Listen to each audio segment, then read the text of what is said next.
Sa junior ko yan, oh. Please lang po.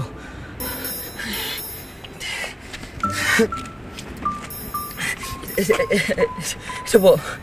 Promise po, estudyante lang po talaga ako. Tsaka bala ko lang po sana kayong gawing subject sa documentary ko. Ano ang pangalan mo? Sol po. Sol? Parang Marisol, gano'n?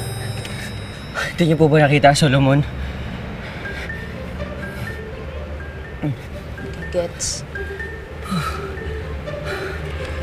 Luna. Sol.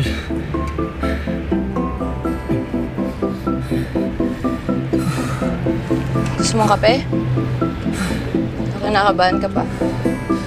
Obvious po ba?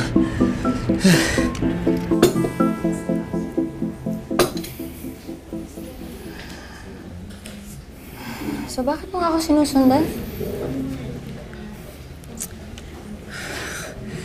Okay.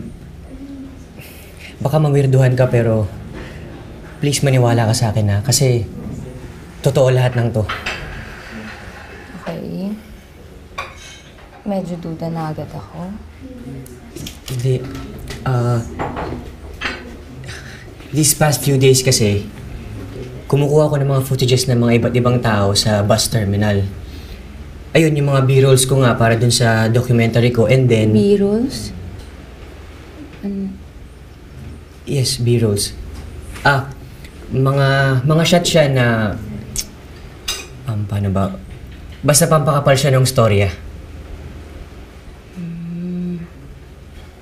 Tungkol saan yung documentary mo? Okay, initially, tungkol siya sa